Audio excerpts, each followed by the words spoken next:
वालेकुम। उम्मीद है आप लोग खैरियत से होंगे।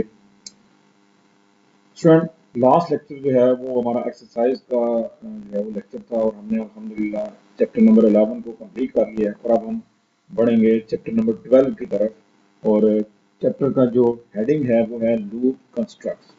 लेकिन इससे पहले हम जो है वो तीन तरह के कंट्रोल स्ट्रक्चर जो पढ़ चुके हैं। एक सबसे पहला सीक्वेंस स्ट्रक्चर, यानी जिसमें आपने सीधे सीधे प्रिंट एफ के लिख दिए और कोई भी उसमें कोई नई चीज़ जो शामिल नहीं की। उसमें प्रोग्राम एक सीक्वेंस के साथ चलता था, यानी जो पहला प्रिंट है वो एग्जीक्यूट होगा, उसके बाद जो दूसरी स्टेटमेंट है वो एग्जीक्यूट होगी। तो ये एग्जीक्यूशन एक सीक्वेंस के साथ चलती थी, उसे कहते हैं सीक्वेंस स्ट्रक्चर। उसके बाद हमने देखा जी डिसीजन कंस्ट्रक्ट, या उसको हमने सिलेक्शन स्ट्रक्चर का नाम दिया। और वो जो है उसमें हमने इफ पढ़ा, इफ एल्स पढ़ा, उसके अलावा नेस्टेड इफ पढ़ा, उसके अलावा इफ एल्स इफ पढ़ा और स्विच स्टेटमेंट्स पढ़ी। अब हम बढ़ रहे हैं अगले लूप कंस्ट्रक्ट की तरफ, और लूप कंस्ट्रक्ट को आइट्रेशन स्ट्रक्चर भी कहते हैं। ठीक है, जिसको आइट्रेशन स्ट्रक्चर भी कहा जाता है। बहरहाल जो चैप्टर की हेडिंग है वो है लूप कंस्ट्रक्ट। तो मैं स्क्रीन को जो है वो वाइडर करता हूँ ताकि आपको जो है वो फुल व्यू मिल सके। और हम आज का लेक्चर, पहला लेक्चर जो स्टार्ट करेंगे। और यहाँ पे मैं इस चीज़ का भी इजाफा कर दूँ कि ये ज़ाती तौर पर प्रोग्रामिंग के अंदर मेरा सबसे पसंदीदा जो टॉपिक है लूप, जिसको समझना बहुत आसान है। और ये बेशुमार काम आपके जो है वो बड़ी आसानी के साथ इससे होंगे।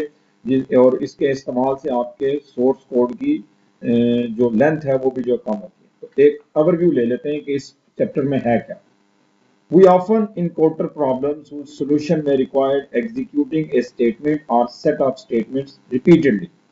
कहते हैं अक्सर ऐसा हो जाता है, हमें ये मसला दरपेश हो जाता है जिसके हल के लिए हमें कुछ लाइनों को बार बार लिखना पड़ता है। यानी आपके पास आ जाता है राइट ए प्रोग्राम जिसमें क्या हो कि लफ्ज मीरपुर जो है वो 100 दफा लिखा हुआ है। अब अभी तक हमने जितना भी सी प्लस प्लस को पढ़ा है उसके मुताबिक आपको क्या करना पड़ेगा, 100 टाइम्स जो है वो प्रिंट एफ लिखने पड़ेंगे बैक स्लैश एन के साथ, ताकि ऊपर नीचे जो है वो बार बार 100 दफा जो मीरपुर लिखा हुआ है।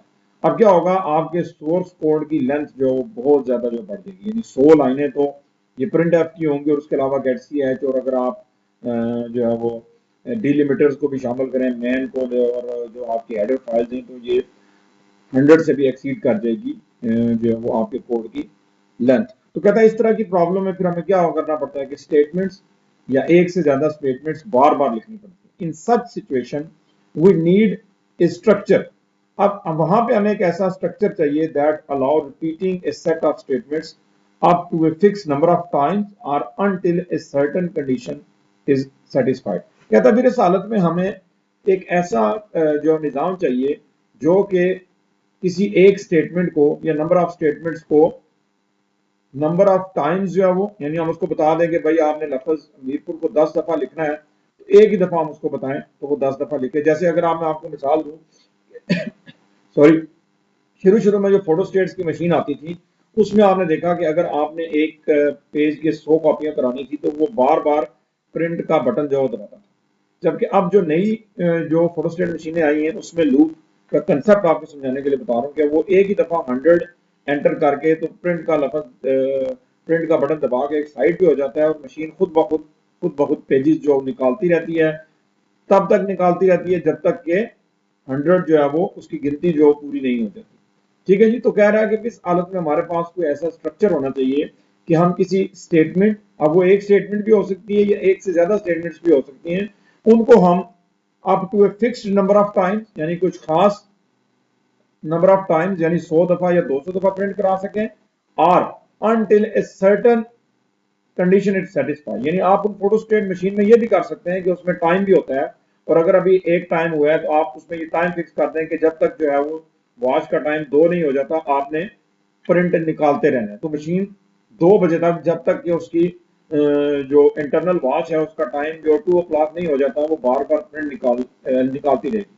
अब देखें, ये दो मुख्तलिफ चीजें मैं आपको बताएं। एक तो आपने मशीन को बता दिया कि भाई 100 प्रिंट्स निकालने, अब वो 100 प्रिंट्स 5 मिनट में निकाले, 50 मिनट में निकाले या 10 मिनट में निकाले, जो ही 100 प्रिंट्स पूरे होंगे मशीन जो बंद हो जाएगी। दूसरा ये है कि आप उसको कह रहे हैं कि जो आपकी इंटरनल क्लॉक है उसका टाइम जब तक 2 बजे नहीं हो जाता आपने प्रिंट निकालते रहना है। अब वो 1 घंटा यानी 1 बजे आपने वो टाइमर ऑन किया तो अब उसमें वो ये नहीं देखेगा कि मैं 100 प्रिंट निकालूं या 1000 प्रिंट निकालूं, वो टाइम देखेगा कि मैंने इस टाइम को मीट करना है, उस दौरान जितने मर्जी जो प्रिंट जो है वो निकल जाए। तो होप सो आपको इस मिसाल से समझ आ गई होगी कि मशीन को बता देना कि इतने प्रिंट निकालो, और दूसरी हालत ये होती है कि मशीन को ये बता देना कि इतने बजे तक ये प्रिंट जो है वो निकालो। तो ये दो अलग अलग चीजें। कहता है इन सी के अंदर ये चीज के लिए हमें loop statement fulfil this requirement. कहता है सी के अंदर लूप जो है वो ये रिक्वायरमेंट पूरी करता है। क्या चीज जी?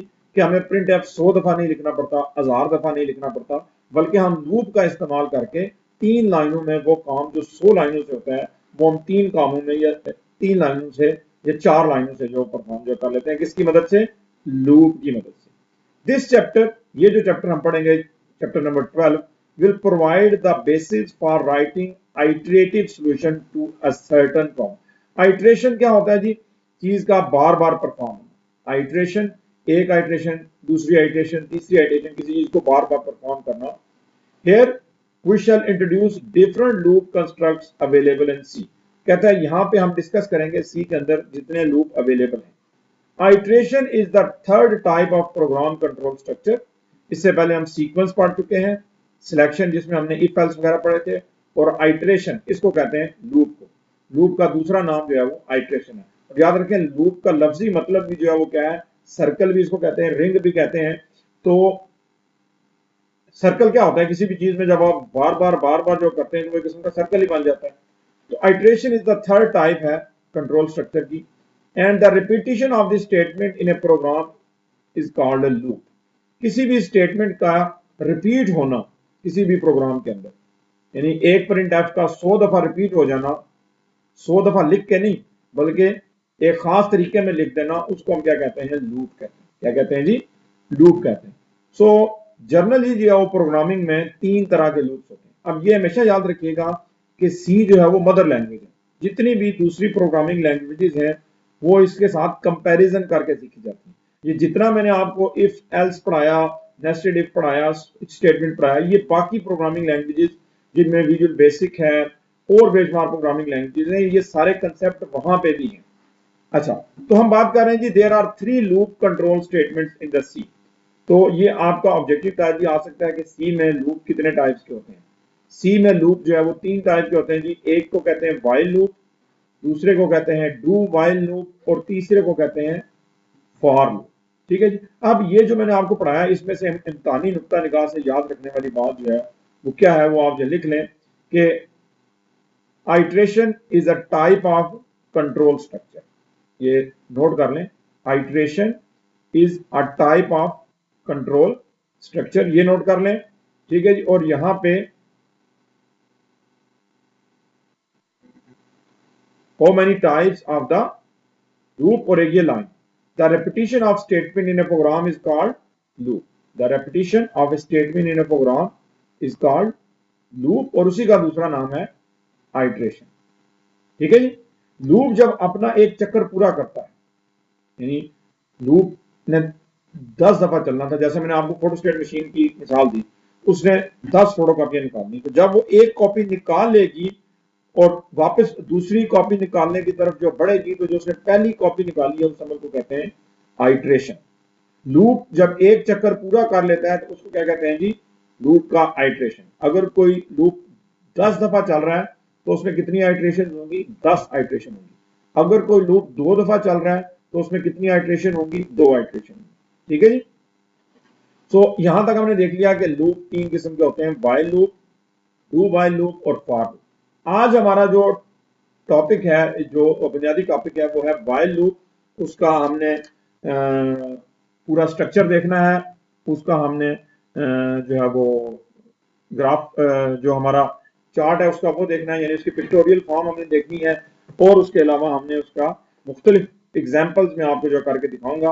तो हमारा आज का जो पहला टॉपिक है वो है व्हाइल स्टेटमेंट, या इसको आप व्हाइल लूप भी कह सकते हैं। ठीक है, ज्यादा बेहतर है आप इसको व्हाइल लूप कहें। The while loop keeps repeating associated statement until the specified condition becomes the false. कहते हैं ये लूप जो कंडीशन की बुनियाद पे चलेगा। जैसे मैंने आपको आगे मिसाल दी थी ना कि आप फोटोस्टेट मशीन में पहले से एंटर कर दें कि भाई आपने 10 प्रिंट निकालने हैं, ये क्या है, नंबर ऑफ टाइम है। दूसरे में आप उसको कंडीशन बता रहे हैं कि जब तक इंटरनल वॉच 2 o'clock नहीं हो जाती आपने प्रिंट करते रहना है। तो जिसमें कंडीशन बताई जाती है, यानी अगर यूजर को ये पता है कि मैंने कंडीशन के तहत ये काम करना है, तो आप कौन सी लूप इस्तेमाल करेंगे, वाइल लूप। ठीक है जी। The while loop keeps repeating, while loop कहता है अपने आप को बार बार रिपीट करता रहता है। एसोसिएटेड स्टेटमेंट्स, उसके अंदर जो स्टेटमेंट्स होती हैं वो अपने आप को बार बार रिपीट करती रहती है। कब तक, जब तक के जो आपने कंडीशन उसको दी है वो फॉल्स ना हो जाए। लूप चलता ही तब है जब कंडीशन ट्रू होती है। This is useful where the programmer does not know in advance how many times the loop will be traverse, यानी कि आपको अगर पहले से नहीं पता कि ये लूप आपने कितनी दफा चलाना है, यानी आपको ये नहीं पता कि कितने प्रिंट निकालने हैं, ये पता है कि इतने बजे तक जो प्रिंट निकालने हैं, तो फिर आप ये वाला लूप जो है वो इस्तेमाल करेंगे। अब इसका स्ट्रक्चर देख लें। देखें, लूप के बुनियादी तौर पर स्टूडेंट 3 हिस्से होते हैं। मैं थोड़ी देर के लिए इसको मिनिमाइज कर रहा हूं, कुछ चीजें मैं आपको लिख के दिखाना जो चाहता हूं। लूप के बुनियादी तौर पर 3 हिस्से होंगे जी, चाहे कोई सा भी लूप हो। एक होगा इनिशियलाइजेशन, लूप की इनिशियलाइजेशन।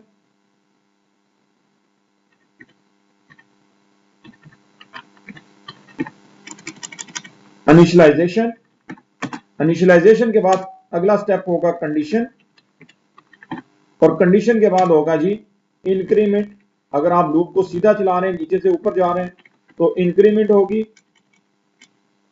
और अगर लूप को उल्टा चला रहे हैं तो फिर डिक्रीमेंट होगी। यानी 10 से नीचे आ रहे हैं 1 की तरफ तो डिक्रीमेंट आपको करनी पड़ेगी, और अगर 1 से 10 की तरफ जा रहे हैं तो आपको इंक्रीमेंट करनी पड़ेगी। किसी भी लूप के ये 3 हिस्से होंगे।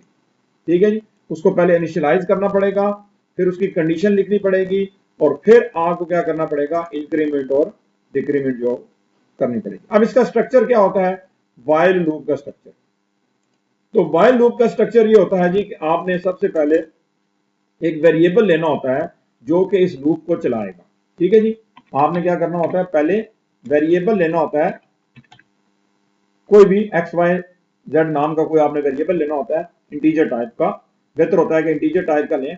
उसके बाद आपने उसकी इनिशियलाइजेशन करनी होती है। इनिशियलाइजेशन आपको मैंने पहले भी ये बुक में बता चुके हैं कि जो भी वेरिएबल लें उसको हमेशा इनिशियलाइजेशन उसकी कर लें, ताकि उसके अंदर जो गार्बेज वैल्यू है वो साफ हो जाए। तो लूप के अंदर इनिशियलाइजेशन आपने जो है वो करनी होती है। उसके बाद आ जाती है कंडीशन। ये वेरिएबल ही कंडीशन को रन करेगा। ठीक है जी।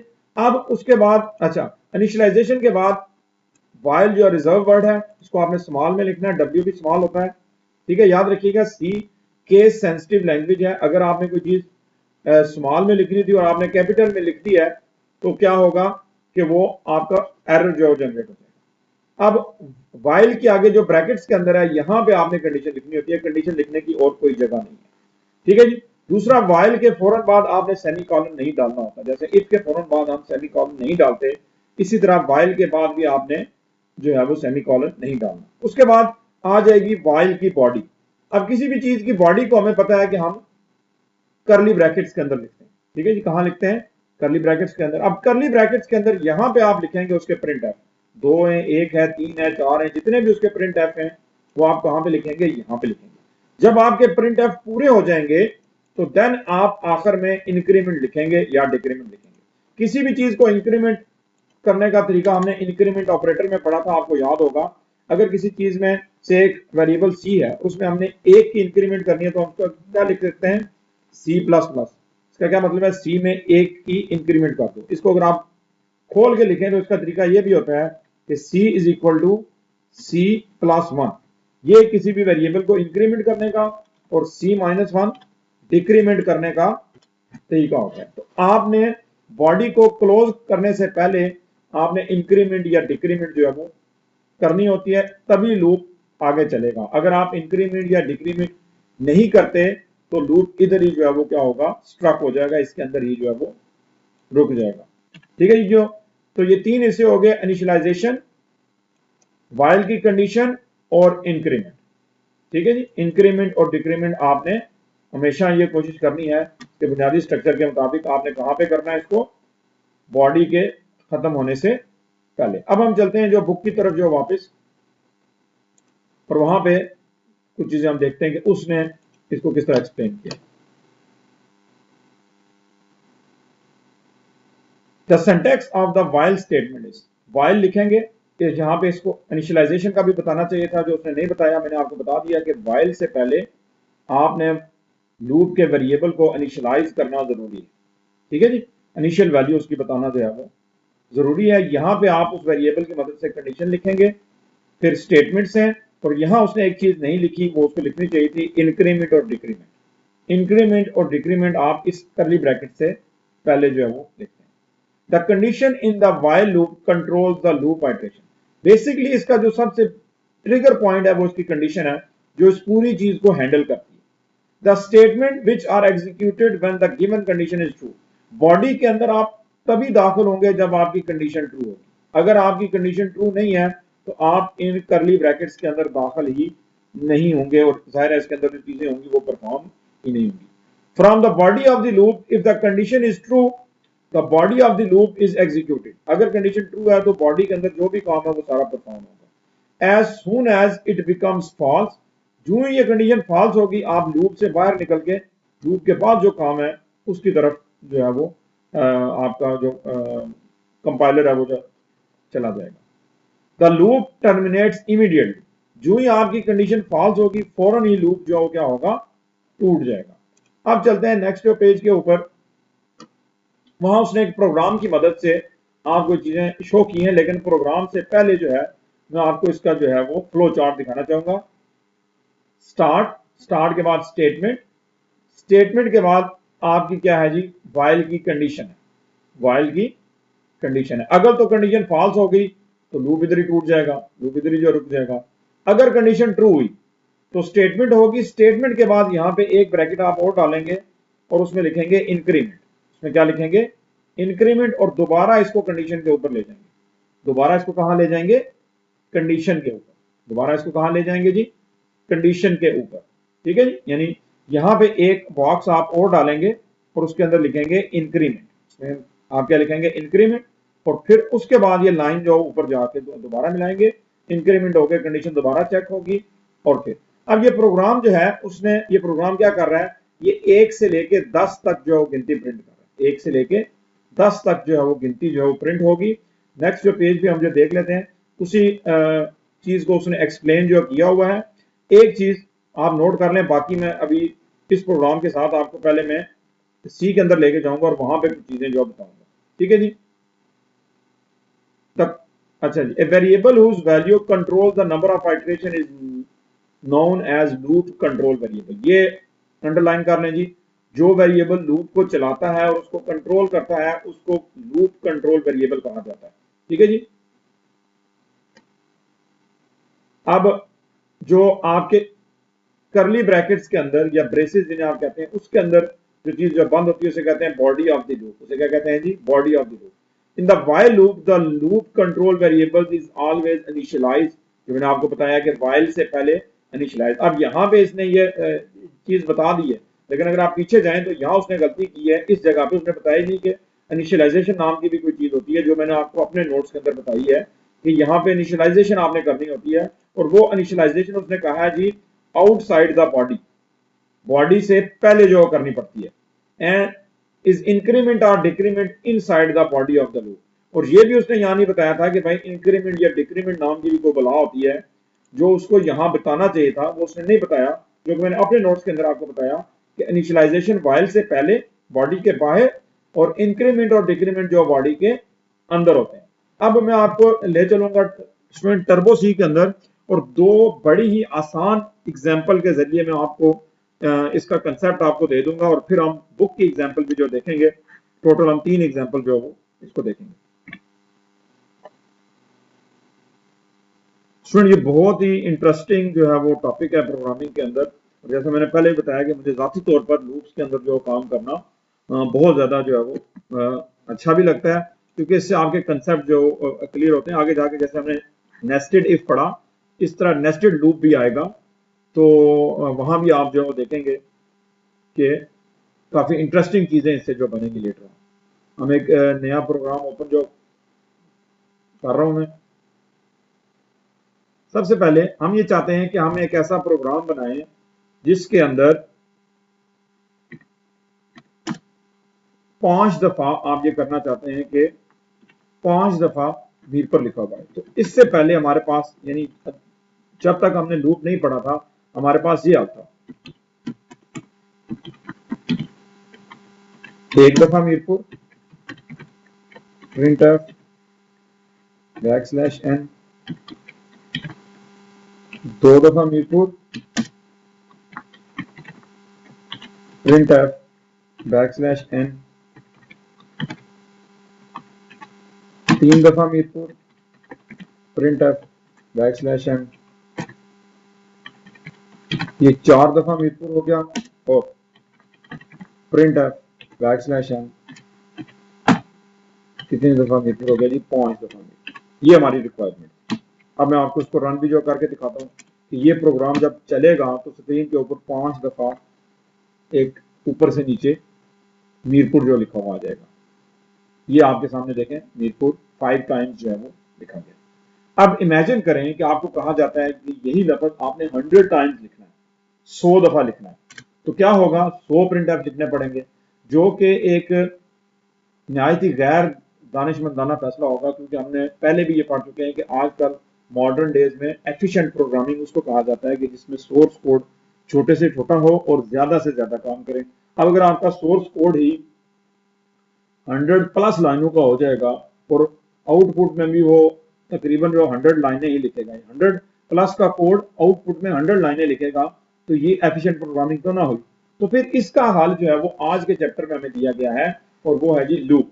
यानी इससे पहले तो हमने ये सीक्वेंस स्ट्रक्चर में पढ़ा था कि इस तरह हम जो कर सकते हैं, ठीक है। अब हम जो काम करने जा रहे हैं वो है जी हमारे पास लूप की मदद से यही काम मैं आपको जो करके दिखाऊंगा। अब देखें, सबसे पहले हमें एक वेरिएबल लेना पड़ेगा जो हमारा लूप वेरिएबल होगा, लूप काउंटर वेरिएबल होगा, या लूप कंट्रोल वेरिएबल होगा, और वो इंटीजर हो जाए तो ज्यादा बेहतर है। मैं एक वेरिएबल ले लेता हूँ आई नाम का। अमूमन जो बुक्स वाले आई जे के एल नाम के जो वेरिएबल हैं ये लूप्स के लिए इस्तेमाल करते हैं, लेकिन आप उनका कुछ भी नाम जो रख सकते हैं। अब आपने को मैंने बताया था कि सबसे पहले इस वेरिएबल को इनिशियलाइज करना, क्या करना है जी, इनिशियलाइज करना है। अब चाहे तो आप इसको 0 से इनिशियलाइज कर लें, चाहे तो आप इसको 1 से इनिशियलाइज कर लें, ठीक है जी। मैं इसको इनिशियलाइज कर रहा हूं जी 0 से। आई की स्टार्टिंग वैल्यू क्या है जी, आई इज इक्वल टू 0। ये मैंने आई को क्या वैल्यू दे दी है जी, 0। हमने एक वेरिएबल लिया जो कि लेटर ऑन उसने क्या बनना है, लूप कंट्रोल वेरिएबल बनना है।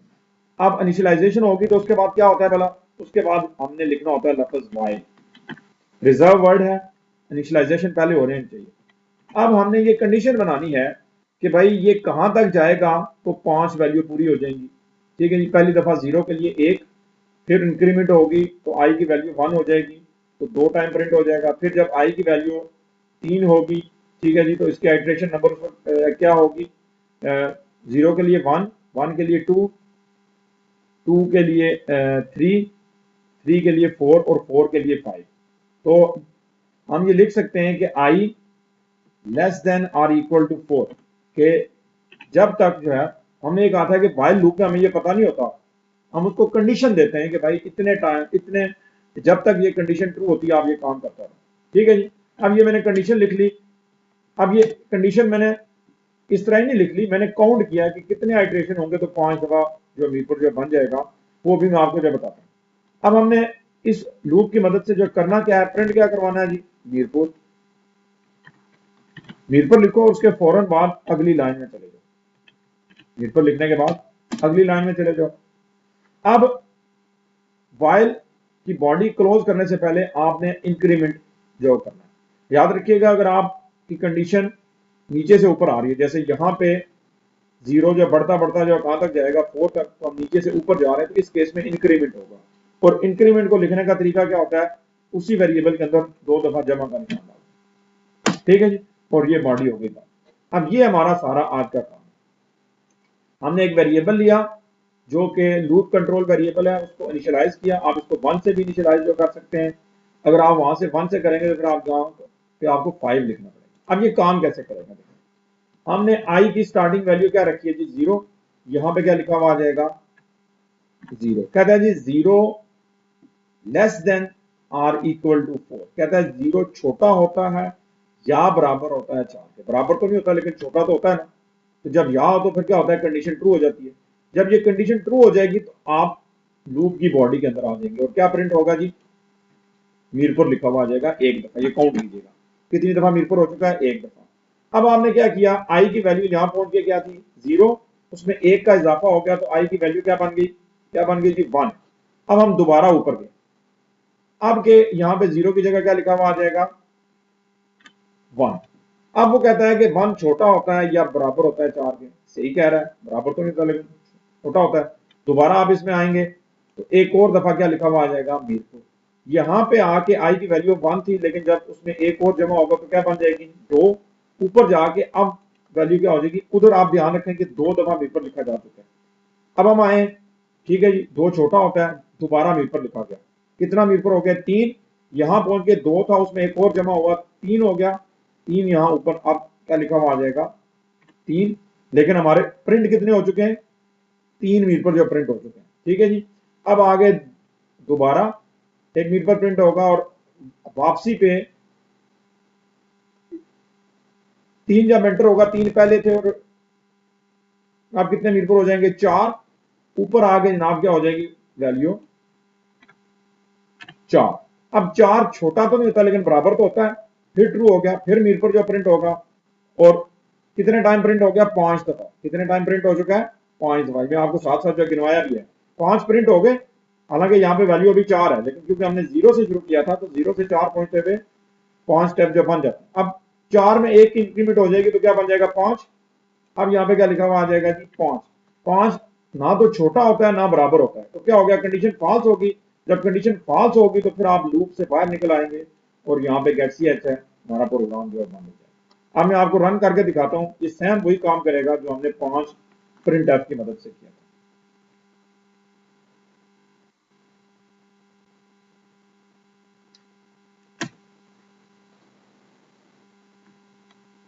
ये क्योंकि यहाँ पे मैंने आई नहीं लिखा, उस वजह से कंडीशन जो पहले ही फॉल्स हो गई थी। ये आप नोट किया कि स्क्रीन खाली क्यों आई है, ठीक है जी। ये स्क्रीन इसलिए खाली आई है कि कंडीशन फॉल्स हो गई है।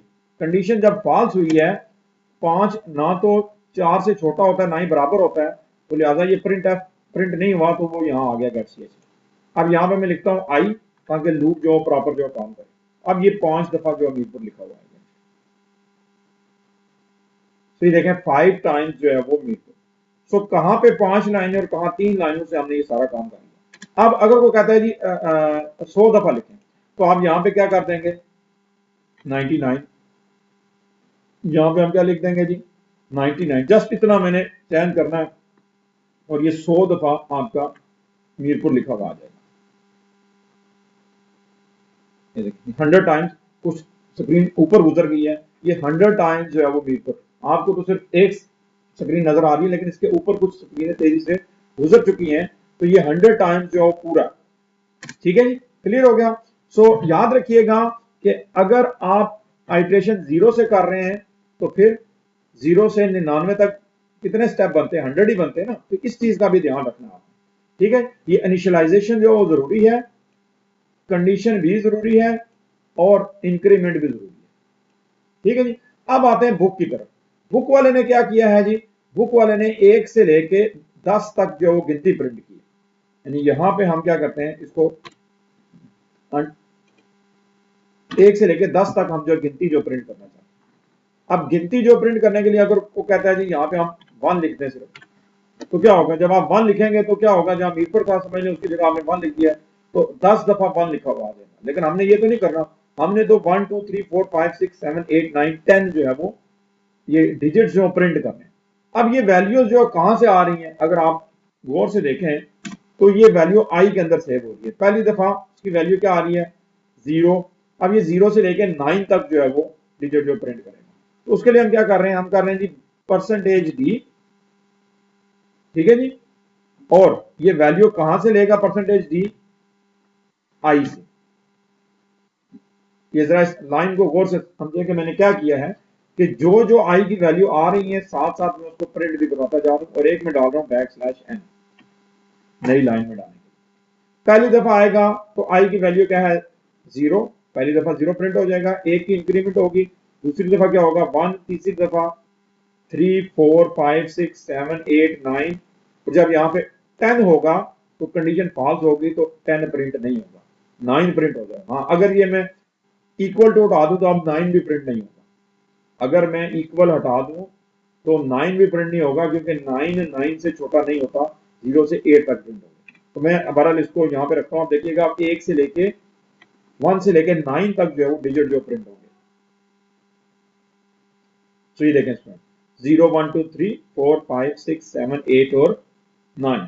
तो यूं लूप जो है वो आपका काम बहुत ज्यादा जो है वो आसान जो बना देता है। ठीक है जी।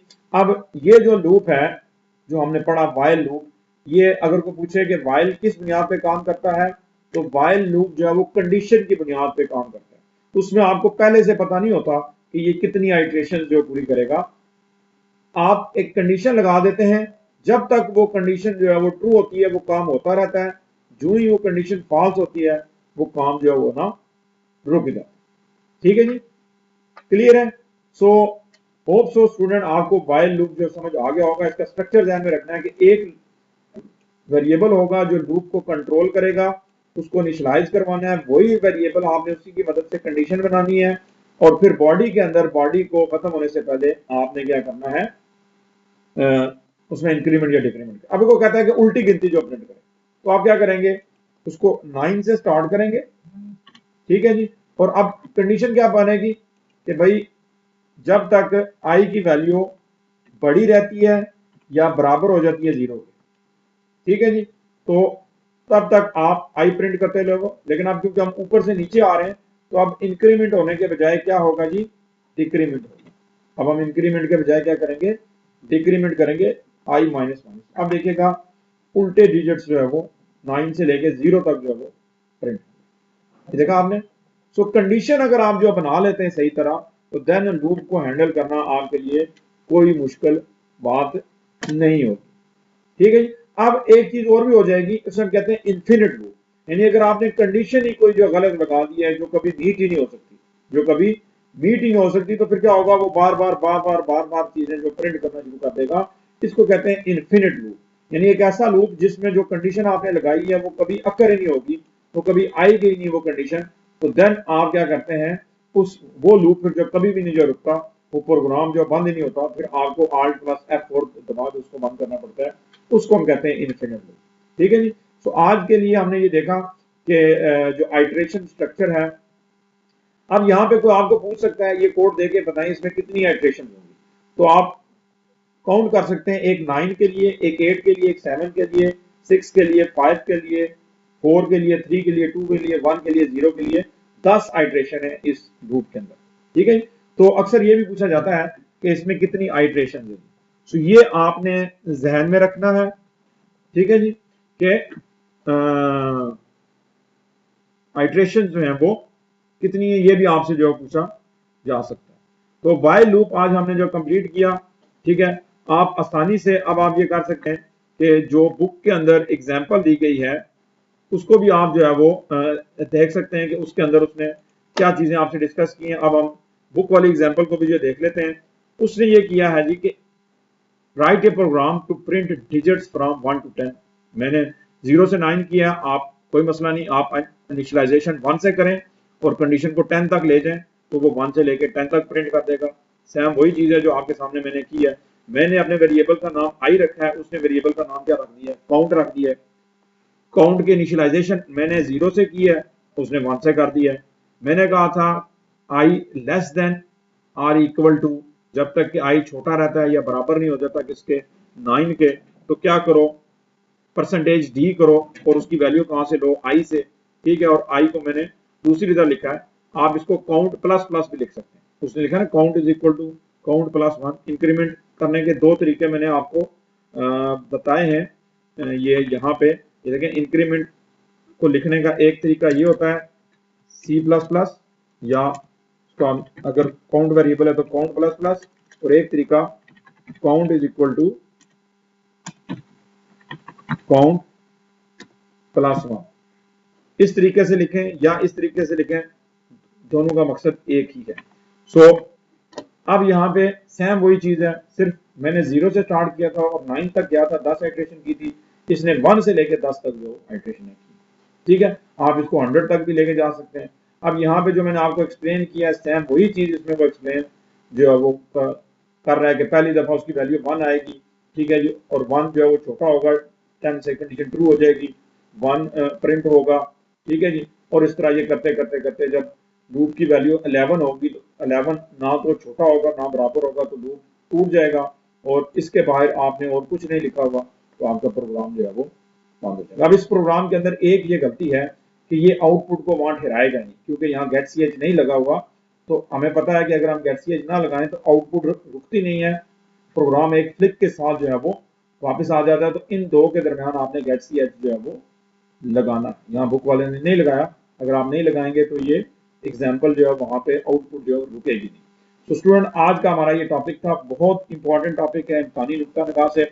8 नंबर का क्वेश्चन हर दूसरे साल, कभी फॉर लूप और कभी वाइल लूप, राइट ए कंप्लीट नोट या right a brief note on the while loop या डू वाइल लूप हमेशा जो है सॉरी फॉर लूप हमेशा आता है। वैसे तो ये 3 लूप होते हैं, लेकिन इस दफा जो आपका स्मार्ट सिलेबस जो बनाया गया है उसमें से जो डू वाइल लूप है उसको स्किप कर दिया गया। अब आपके सिर्फ 2 लूप हैं, एक फॉर लूप और एक हमने ये जो पढ़ा वाइल लूप, और इसके अलावा आपने एक फॉर लूप जो है वो पढ़ना है, जो कि लूप लगाने के लिहाज से सबसे ज्यादा आसान लूप जो है कंसीडर होता है, वो हमने जो है वो पढ़ना है। ये हमारे जो है वो 2 लूप होंगे।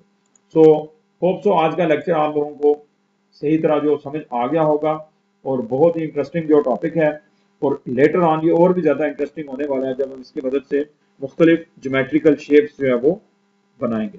तो स्टूडेंट अगर आपका कोई क्वेश्चन है तो वो आप कमेंट्स में या जो हमारा व्हाट्सएप ग्रुप है वहाँ पे ड्रॉप जो कर सकते हैं।